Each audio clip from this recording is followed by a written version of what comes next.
واشكر حضراتكم يعني اكتر ناس، لان انا كنت جاي وفاكر ان يوم الجمعه الساعه 9 الصبح هبقى انا والدكتور احمد والزملاء، لكن انا سعيد جدا يعني بوجود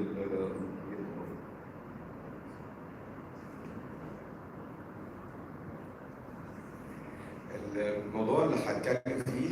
يعني كان مجال نقاش طويل قوي ما بيني وبين الدكتور احمد طاهر عن اهميته وعن هنقول فيه ايه، وهل عندنا enough evidence نقوله ولا لا.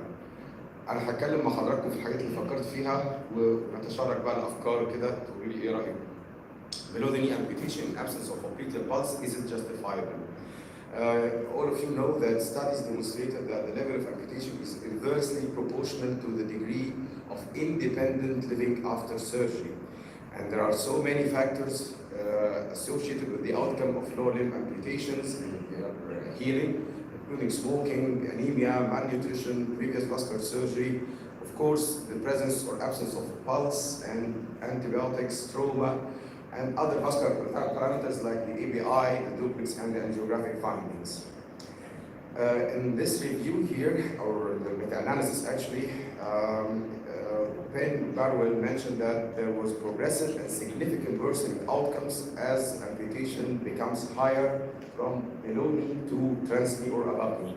A significantly greater proportion of patients with a below knee or a trans knee amputation were able to walk 500 meters than those with an above knee. So it's obvious that we need to have a lower amputation level. Since the 50s, this old article here mentioned the advantages of the below knee amputation. It's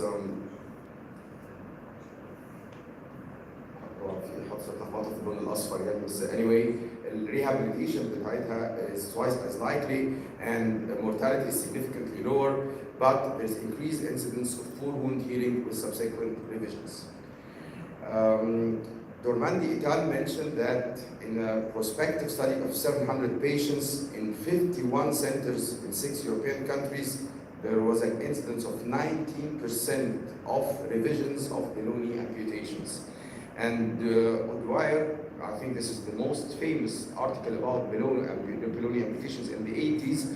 They mentioned that when the femoral pulse was the lowest palpable pulse, 71% of amputations were successful, and 18 required an above knee amputation, 11 being refashioned below the knee. So quite big numbers. And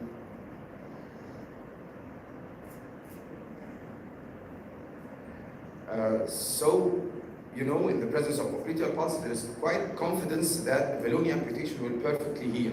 But what if we don't have a popliteal pulse?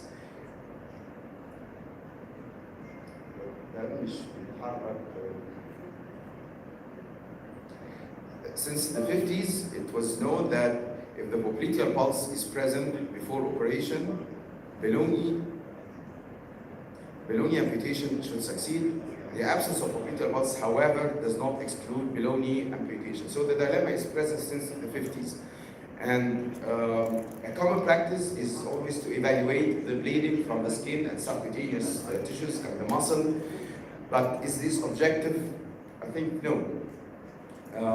In this review here from 1991, clinical judgment alone is insufficient to predict the success or failure of an amputation stomach.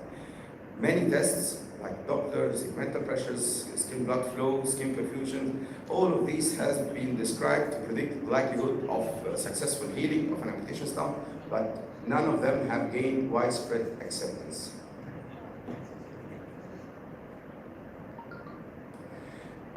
Including the tests, systolic ankle pressure have been used, although all extremities with the systolic ankle pressure of more than 70 millimeter mercury healed in below knee amputations. There was no clinical predictive value of indirect systolic ankle pressure measurements. And absolute pressures at the ankle of greater than 60 millimeter mercury has predicted healing of below knee amputations 50 to 90%. Inability to compress calcified vessels with a blood pressure cuff, however, can be problematic and is one of the reasons why this objective test is not always reliable. Transcutaneous oxygen perfusion is another modality. there was a significant difference in the preoperative TCPO2 between the successful and unsuccessful amputations. There were no linear association between TCPO2 and success rate. A TCPO2 of less than 20 millimeter mercury has a high positive predictive value of failure, but higher levels are not 100% predictive of wound healing. Another article here mentioned that a value of more than 40 millimeters correlates very well with healing, and less than 20 millimeter correlates well with failure to heal. The accuracy has been reported to be between 87 to 100%. But there are some limitations for use of this technique. The room temperature should not be cold, and the probe cannot be applied to tissues with edema or infection.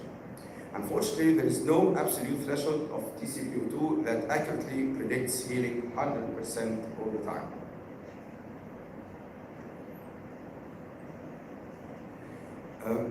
Near-infrared spectroscopy, another interesting modality, painless, complication-free, feasible, with good reliability.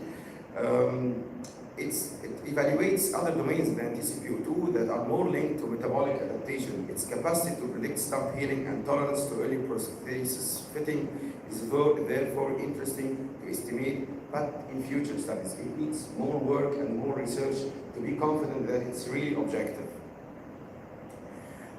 Let's come now to the more objective testing. The duplex, it can predict the level of amputation. Rates of conversion to higher level of amputation and reoperation were found to increase with more proximal occlusion on duplex ultrasound. Occlusion of only the superficial femoral artery resulted in increased reoperation rate of 50%. Look to the box on the right here. It shows us an interesting information.